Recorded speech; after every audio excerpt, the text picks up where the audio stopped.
Greater Bengaluru ಅಭಿವೃದ್ಧಿ ಸಚಿವರಾದ ಕೃಷ್ಣ ಬೈರೇಗೌಡ ಅವರು ಬಿ-ಸ್ಮೈಲ್ ಯೋಜನೆಯಡಿ ಕೈಗೊಳ್ಳಲಾಗುತ್ತಿರುವ ಹೊರವರ್ತುಲ ರಸ್ತೆ ಸಮಗ್ರ ಪುನರ್ ಅಭಿವೃದ್ಧಿ ಕಾಮಗಾರಿಗಳ ಪ್ರಗತಿಯನ್ನು ಪರಿಶೀಲಿಸಿದರು. ಈ ವೇಳೆ ಲೋರಿ ಜಂಕ್ಷನ್ನಿಂದ ಸಿಲ್ಕ್ ಬೋರ್ಡ್ ಜಂಕ್ಷನ್ ಹಾಗೂ ಅಲ್ಲಿಂದ ಇಬ್ಲೂರು ಜಂಕ್ಷನ್ವರೆಗೆ ಸ್ಥಳ ಪರಿಶೀಲನೆ ನಡೆಸಿದ ಸಚಿವರು ಕಾಮಗಾರಿಗಳನ್ನು ಗುಣಮಟ್ಟದೊಂದಿಗೆ ಹಾಗೂ ನಿಗದಿತ ಅವಧಿಯೊಳಗೆ ಪೂರ್ಣಗೊಳಿಸುವಂತೆ ಅಧಿಕಾರಿಗಳಿಗೆ ಸೂಚನೆ ನೀಡಿದರು.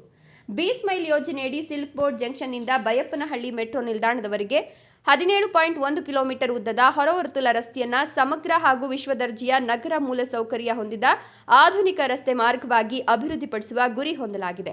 ಪಾದಚಾರಿ ಮಾರ್ಗಗಳ ಮೇಲಿನ ಅತಿಕ್ರಮಣವನ್ನು ತಕ್ಷಣ ತೆರವುಗೊಳಿಸಿ ಪಾದಚಾರಿಗಳ ಸುರಕ್ಷತೆಗೆ ಆದ್ಯತೆ ನೀಡಬೇಕು. ಹಾನಿಗೊಳಗಾದ ಸರ್ವಿಸ್ ರಸ್ತೆಗಳು ಹಾಗೂ ಗುಂಡಿಗಳನ್ನು ಕೂಡಲೇ ದುರಸ್ತಿಪಡಿಸಬೇಕು. ಬಸ್ ಬೇಗಳು, ಪಾದಚಾರಿ ಮಾರ್ಗಗಳು, ಚರಂಡಿಗಳು, ರಸ್ತೆ ವಿಭಜಕಗಳು ಹಾಗೂ ಸರ್ವಿಸ್ ರಸ್ತೆಗಳ ನಿರ್ಮಾಣದಲ್ಲಿ ಏಕರೂಪದ ವಿನ್ಯಾಸವನ್ನು ಅನುಸರಿಸಬೇಕು. ಬೆಸ್ಕಾಂನ ಅಪಾಯಕಾರಿಯಾಗಿರುವ ಮೇಲ್ದಾರಿ ವಿದ್ಯುತ್ ಕೇಬಲ್ಗಳ ಸಮಸ್ಯೆಯನ್ನು ಶೀಘ್ರ ಪರಿಹರಿಸಬೇಕು. ದೊಡ್ಡನೆಕ್ಕಂದಿ, ಕೊಡಿಬಿಸನಹಳ್ಳಿ, ದೇವರಬೀಸನಹಳ್ಳಿ ಹಾಗೂ ಇಬ್ಲೂರು ಜಂಕ್ಷನ್ಗಳಲ್ಲಿ ವೈಜ್ಞಾನಿಕ ಜಂಕ್ಷನ್ ಯೋಜನೆ ರೂಪಿಸಿ ಸಂಚಾರ ದಟ್ಟಣೆಯನ್ನು ಕಡಿಮೆಗೊಳಿಸಬೇಕು. ಇಬ್ಲೂರು ಜಂಕ್ಷನ್ನಲ್ಲಿ ಪ್ರಸ್ತಾವಿತ ಮೇಲ್ಸೇತುವೆಯ ನಿರ್ಮಾಣ ಕಾಮಗಾರಿಯನ್ನು ತ್ವರಿತಗೊಳಿಸಬೇಕು.